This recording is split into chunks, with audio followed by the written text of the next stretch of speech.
Hi, welcome to my channel. Hello guys, tingnan nyo muna itong mga luto ko guys ha, sari-saring lutong pagkain, sari-saring handa, yan yung mga kinakain ko guys. Ito ay good for diabetic person, yan. May egg, may dark chocolate. And guys, panoorin nyo hanggang matapos ito guys, huwag nyo talagang i-skip para may matutunan kayo lalo na sa mga matataas ang diabetes. This is a healthy food. Ayan guys, nag-mash ako ng potato. Pagkatapos ko siyang pinakuluan, nilagyan ko ng egg. Minas ko na yan siya. Tapos halo-halo. Para lang siyang magiging torta. Pero ano yan siya guys? Potato bake without oven. Yan, healthy din yan. Pwede yan sa may mga diabetic, sa mga high blood. Organic na rin ang egg na nihinalo ko dyan, guys. Ayan, lagyan natin siya ng suning. Patuyuin lang natin siya na maigi. Tapos, guys, magawa din ako ng feta bread. I-toast ko na siya. In 1 minute, i-preheat lang natin sa low heat lang kasi pag i-medium natin, mabilis masunog. Ayan guys, nilagay ko na yung feta bread. Yan ang ipa-partner natin sa ating baked potato without oven. Ayan guys, luto na yung kabila. So, binaliktad ko na siya. Pakabila na naman. Masarap to guys.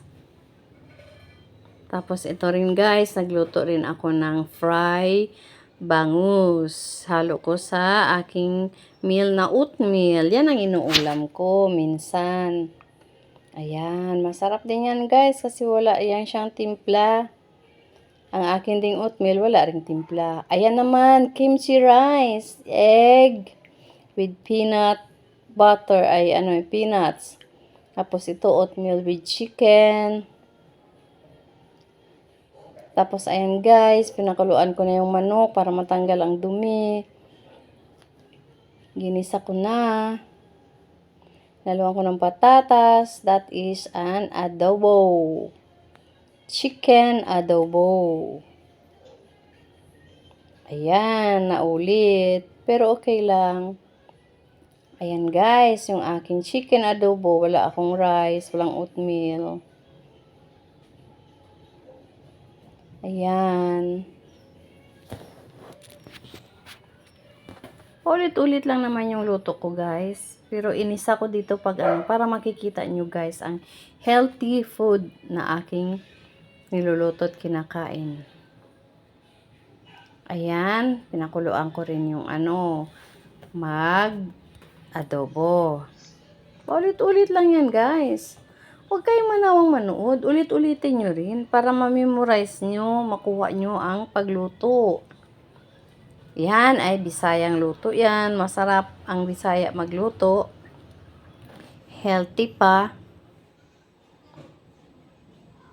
Ayan, nilagyan ko na ng seasoning. Medyo hot yan. Para masarap ang kain. Since wala akong suka, lemon ang nilagay ko guys. Ayan, tinakpan ko, binuksan ko, pinakulo ko. Ayan, tinakpan ko uli. Tapos ito naman yung snack namin. I know, dinner namin yun. Tapos ito naman yung niluluto ko. Ayan, potato. Potato fries. Yan yung lunch namin ng anak ko noong nakaraang araw. Tapos ito naman, nagisa ako ng ricado. Ginisa ko yung chicken. Ayan, sotanghon. Nagluto ako ng sotanghon. Napakasarap na sotanghong putla. Putla, hindi ko nilalagyan ng toyo kasi ang soy sauce ay bawal sa amin. Ayan na guys, kainan na kami. Ito yung simula ng pagluto ko ng sotanghon. Ayan. Pinainit, ginisa ang mga bawang sa konting olive oil, bawang, sibuyas. Then, ang chicken meat, yun, nilagay ko na siya. Sinabawang ko na, hinalo, pinakulo. Ayan, kumulo na, tinanggalan ng mantika, ng sebo. Kasi kahit chicken may sebo. Pinakulo ko na, tinimplahan. Ayan, nilagyan ko ng paminta.